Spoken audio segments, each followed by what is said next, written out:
Partha, good night.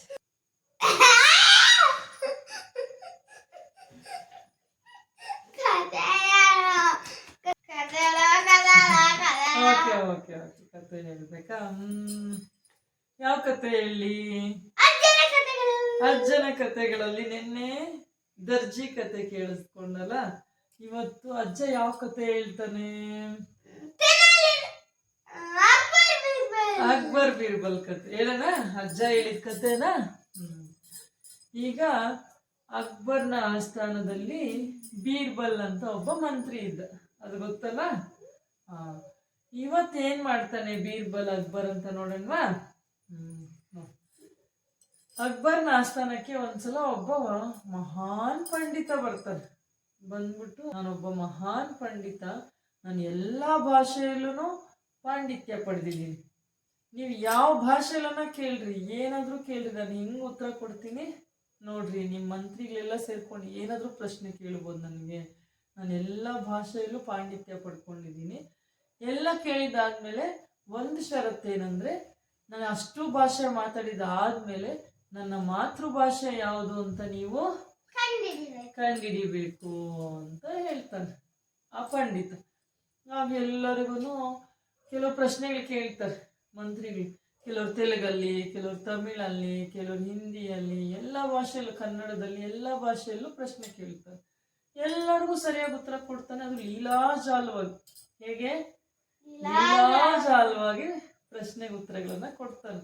ಅಂದ್ರೆ ಏನು ತಡವರಿಸ್ತೀರಾ, ಹೆಂಗೆ ಮಾತಾಡೋದು ಅನ್ನೋ ಡೌಟ್ ಇಲ್ದಿರ, ಈಗ ನಾವು ಕನ್ನಡ ಹೇಗೆ ಮಾತಾಡ್ತೀವಿ ಹಾಗೆ ಲೀಲಾಜಾಲವಾಗಿ ಉತ್ತರಗಳನ್ನ ಕೊಟ್ಬಿಡ್ತಾನೆ. ಆಗ ಎಲ್ಲರಿಗೂ ಸಮಸ್ಯೆ ಆಗುತ್ತೆ. ಯಾವ್ದಿರ್ಬೋದು ಇವನ್ ಮಾತೃಭಾಷೆ, ಯಾವ ಭಾಷೆ ಮಾತಾಡ್ಸಿದ್ರು ಮಾತಾಡ್ತಾನೆ ಇದನ್ನು ಚೆನ್ನಾಗಿ ಅಂತ ಎಲ್ಲರಿಗೂ ಸಮಸ್ಯೆ ಉಂಟಾಯ್ತು.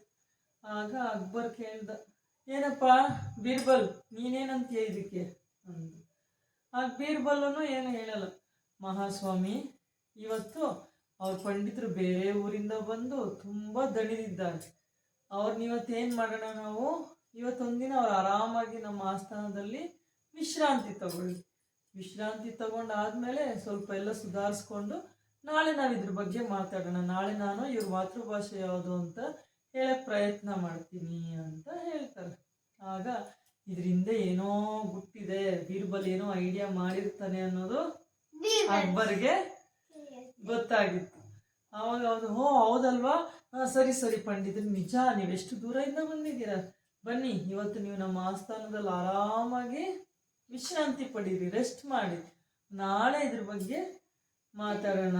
ನೀವೆಷ್ಟೊಂದು ತಿಳಿದಿರುವ ಜ್ಞಾನಿಗಳು, ನಿಮಗೆ ನಾವು ಆತಿಥ್ಯವನ್ನು ನೀಡಲೇಬೇಕು ಅಂತ ಹೇಳಿದ್ರು. ಆಗ ರಾಜ ಅಂತಾನೆ, ಆಗ ಪಂಡಿತ ಹೇಳ್ತಾನೆ, ಅನ್ಕೋತಾನೆ, ಅಬ್ಬ ನನ್ನ ಬಗ್ಗೆ ಎಷ್ಟು ಗೌರವ ಇದೆ ಇವರಿಗೆ, ಸರಿ ಹಾಗಾದ್ರೆ ಇವತ್ತು ಮಾಡೇ ಬಿಡೋಣ ವಿಶ್ರಾಂತಿ ಅಂತ ಹೇಳಿ ಆಸ್ಥಾನಕ್ಕೆ ಹೋದ್ರೆ ಚೆನ್ನಾಗಿ ವಿಧ ವಿಧವಾದ ಭಕ್ಷ್ಯಗಳನ್ನೆಲ್ಲ, ಅಂದ್ರೆ ಅಡಿಗೆಗಳನ್ನೆಲ್ಲ ಮಾಡಿಟ್ಟಿದ್ರು, ತಯಾರಿಸಿಟ್ಟಿದ್ರು. ಚೆನ್ನಾಗಿ ಊಟ ಮಾಡ್ದ, ಹೊಟ್ಟೆ ತುಂಬಿತು, ತುಂಬ ತೃಪ್ತಿ ಆಯಿತು, ಖುಷಿ ಆಯಿತು.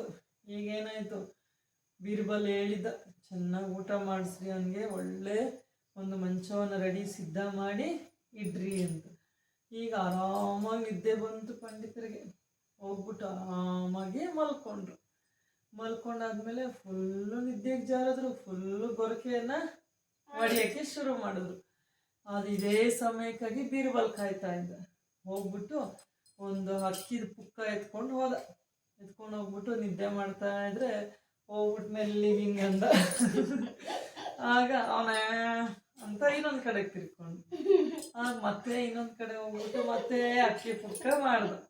ಆಗ ಅವನೇ ಅಂತ ಏನೋ ಮಾತಾಡ್ದ ಒಂದು ಭಾಷೆಯಲ್ಲಿ. ಆಗ ಏನು ಮಾತಾಡ್ದಂತ ಆಮೇಲೆ ಲಾಸ್ಟಲ್ಲಿ ಹೇಳ್ತೀನಿ ಆಯ್ತಾ. ಆಗ ಬೀರ್ಬಲ್ ಸರಿ ಸಾಕು ಅಂತ ಹೇಳಿ ಬಂದಾಗ ಮತ್ತೆ ಮಾರನೇ ದಿನ ಬೆಳಿಗ್ಗೆ ಆಯ್ತಲ್ಲ, ಬೆಳಗಾದ್ಮೇಲೆ ಆಸ್ಥಾನದಲ್ಲಿ ಎಲ್ಲರೂ ಸೇರ್ತಾರೆ ಸಭೆಗೆ. ಸೇರಿದಾಗ ಮತ್ತೆ ಪಂಡಿತರು ಕೇಳಿದ್ರು, ಏನಪ್ಪ ನಾನು ಯಾವ ಮಾತೃಭಾಷೆಯವನು ಅಂತ ಏನಾದ್ರು ಕಂಡುಹಿಡಿದ್ರಾ ಅಂತ ಕೇಳ್ದ. ಆಗ ಬೀರ್ಬಲ್ಲು ಎದ್ದು ಬಂದು ಸ್ವಲ್ಪ ಹೊತ್ತು ಇವ್ರ ಜೊತೆ ತೆಲುಗಲ್ಲಿ ಮಾತಾಡ್ತಾರೆ. ತೆಲುಗಲ್ಲೆಲ್ಲ ಮಾತಾಡಿದ್ದಾದ್ಮೇಲೆ ಹೇಳ್ತಾರೆ, ನೀವು ತೆಲುಗಿನವರು, ನಿಮ್ಮ ಮಾತೃಭಾಷೆ ತೆಲುಗು ಅಂತ. ಆಗ ಅವನಿಗೆ ಆಶ್ಚರ್ಯ ಆಗುತ್ತಾ, ಅದು ಹೆಂಗೆ ಕಂಡು ನಾನು ಎಲ್ಲ ಭಾಷೆನೂ ಚೆನ್ನಾಗೇ ಮಾತಾಡ್ತೀನಲ್ಲ, ನೀನು ಹೆಂಗೆ ಕಂಡು ಅಂತ ಕೇಳ್ತಾನೆ. ಆಗ ಅವನು ಹೇಳ್ತಾನೆ, ಏನಿಲ್ಲ ಮಹಾಸ್ವಾಮಿ. ಆಗ ರಾಜ ಹೇಳ್ತಾನೆ, ಹೌದು ಹೌದು ಬೀರ್ಬಲ್, ನಮಗೂ ಆಸೆ ಇದೆ, ಹೆಂಗೆ ನೀನು ಕಂಡಿಡಿದೆ ತೆಲುಗು ಇವ್ರ ಮಾತೃಭಾಷೆ ಅನ್ನೋದು ನಿನಗೆ ಹೆಂಗೆ ಗೊತ್ತಾಯ್ತು, ನಮಗೂ ಸ್ವಲ್ಪ ಹೇಳು ಅಂತ ಹೇಳ್ತಾನೆ ಕುತೂಹಲದಿಂದ. ಆಗ ಎಲ್ಲ ಪಂಡಿತರು ಬೇರೆ ಅಲ್ಲಿ ಆಸ್ಥಾನದಲ್ಲಿ ಇದ್ದವ್ರಿಗೆಲ್ಲನೂ ಅದೇ ಕುತೂಹಲ, ಹೆಂಗೆ ಕಂಡಿಡ್ದ ಬೀರ್ಬಲ್ಲು ಅಂತ. ಆಗ ಬೀರ್ಬಲ್ ಹೇಳ್ತಾನೆ, ಏನಿಲ್ಲ ಮಹಾಸ್ವಾಮಿ, ನೋಡಿ ನಾವು ಎಷ್ಟೇ ಭಾಷೆ ಮಾತಾಡಲಿ, ನಾವು ನಿದ್ದೆಯಲ್ಲಿದ್ದಾಗ ಪೂರ್ಣ ನಿದ್ರೆಗೆ ಹೋದಾಗ ನಮಗೆ ಬರೋದು ನಮ್ಮ ಮಾತೃಭಾಷೆ ಮಾತ್ರ. ನಾನು ರಾತ್ರಿ ಹೋಗಿ ಇವ್ರ ಕಿವಿಯಲ್ಲಿ ಹಿಂಗೆ ಅಕ್ಕಿ ಪುಕ್ಕ ಇಟ್ಟಾಗ ಅವರು ಹೋಗ ಆಚೆ ಅಂತ ತೆಲುಗಲ್ಲಿ ಹೇಳಿದ್ರು. ಆಗ ನನಗೆ ಗೊತ್ತಾಯ್ತು ಇವರು ತೆಲುಗಿನವರು ಅಂತ ಹೇಳ್ತಾರೆ. ಆಗ ಆ ಪಂಡಿತರು ಕೂಡ, ಓ ಬೀರ್ಬಲ್, ನೀನು ತುಂಬಾ ಬುದ್ಧಿವಂತ ಕಣಯ್ಯ, ನಿಜವಾಗ್ಲೂ ನೀನು ಬುದ್ಧಿವಂತಿಕೆಗೆ ಮೆಚ್ಕೊಂಡೆ ಅಂತ ಹೇಳಿ ಅವನಿಗೆ ತುಂಬಾ ಧನ್ಯವಾದಗಳನ್ನ ಹೇಳಿ ಅವ್ರಿಗೆ ಒಂದಷ್ಟು ಬಹುಮಾನವನ್ನ ಕೊಟ್ಟು ಬೀರ್ಬಲ್ಗೆ ಸನ್ಮಾನ ಮಾಡ್ತಾರೆ. ಆಯ್ತಾ? ಇದರಿಂದ ನಿನ್ಗೆ ಏನ್ ನೀತಿ ತಿಳಿಯಿತು? ಯಾವುದೇ ಸಮಸ್ಯೆ ಬರಲಿ, ನಾವೇನ್ ಮಾಡಬೇಕು? ಬುದ್ಧಿಯನ್ನು ಉಪಯೋಗಿಸಿ ಆ ಸಮಸ್ಯೆಗೆ ಪರಿಹಾರವನ್ನ ಕಂಡುಕೊಳ್ಬೇಕು. ಹೌದು ತಾನೆ?